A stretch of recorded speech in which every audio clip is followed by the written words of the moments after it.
Wow, trying to hold back a sneeze there, Bob Hodge. You've got a red face. Benedict Construction brings you that sneeze and this segment. If you are wanting to, you valiantly tried to hold that in, which I appreciate. Unfortunately, you also blew your ears out. All right. If you're wanting to add on to your home or completely remodel your existing home, trust the group who built our set. They've done work for people on this set, me, Mike Strange. They do good stuff. Benedict Construction, custom remodel specialists.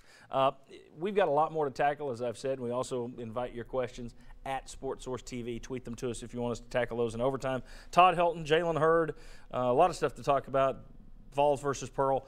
First, let's go over to the Benedict Construction big board, and I want to show you. Now, it's a small type, I understand. It's hard to get that many names on there, but guys, right now, in terms of 3 stars, Tennessee has 18 commitments. Last year, if you look at that roster, in terms of contributors, guys who started 5 or 6 games or played considerably, you had 16 guys who were 3 stars.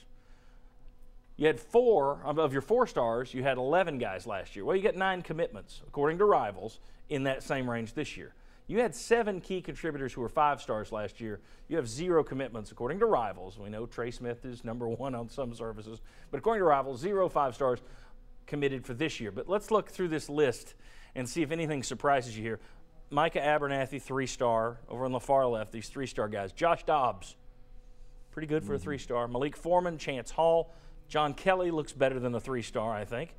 Brett Kendrick, Aaron Medley, Emmanuel Mosley, Ja'Shawn Robertson, Josh Smith, Cam Sutton, Coleman Thomas, Corey Vereen, Kendall Vickers, Dylan Wiseman, Ethan Wolf. Then you look over at the 4 stars. Okay, Derek Barnett, Evan Berry, Tyler Bird, Rashawn Golden, Juwan Jennings, Jack Jones, Todd Kelly Jr., Darren Kirkland Jr., Justin Martin, Jalen Reeves-Maven, Shai Tuttle. I think your 4 stars your best group. Yep. Then you look at your 5 stars. Jalen Hurd looked great for his first 2 years. Alvin Kamara could have been used more. Kongbo really didn't hit his stride until the last couple of games. Josh Malone had a really good year. Khalil McKenzie, solid, but he's battled injuries and other issues. Kyle Phillips and Drew Richmond. Your thoughts after looking at that list? There are a lot of people like, you don't want 3 stars, you can't win with 3 stars, and you have to have 5 stars. You can't miss with 5 stars. What do you see from that roster? Does it change your thoughts on anything or no? No, I think it keeps my thoughts exactly where they are. I think most teams, and there are exceptions, we know who the exceptions are, you build your base with 3 stars. And then I think when you get a 5-star, you hope you hit on him.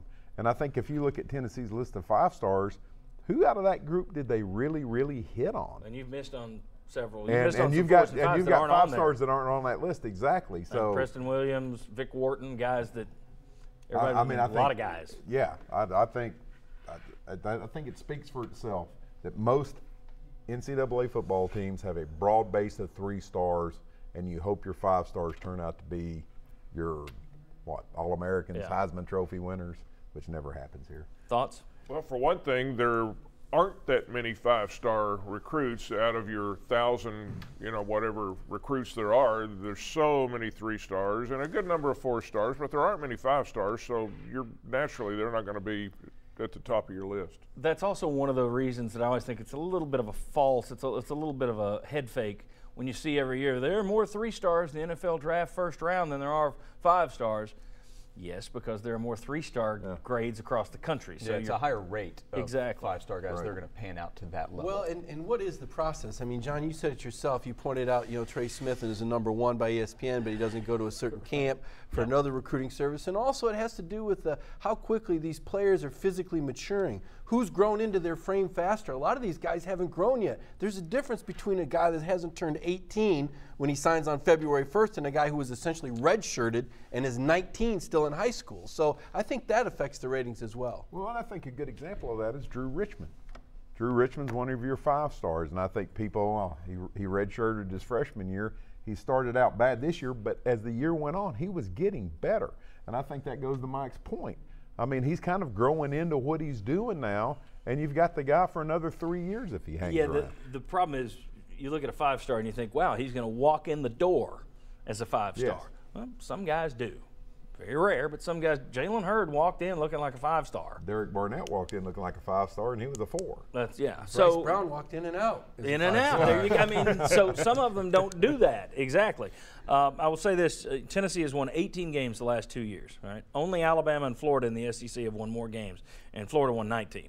So you're one as means you won 9 games last year, and only Alabama won more in the SEC.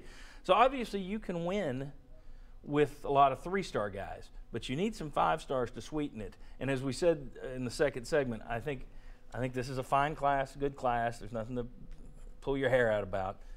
But if there's a drawback, you had some 5-star guys in the state who may pan out, may not pan out, but you'd like to keep at least 1 or 2 of those guys at home.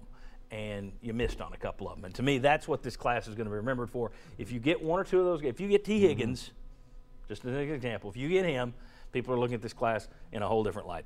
When we come back, how badly does Mark Pankrat's old boss, Bruce Pearl, want to knock off Tennessee down on the Plains this week? Pretty bad. We'll discuss it, and we'll tell you what Tennessee needs to do to beat Auburn. Then we got Todd Helton, Jalen Hurd, Rick Barr. Just a lot of stuff to come. Come on back.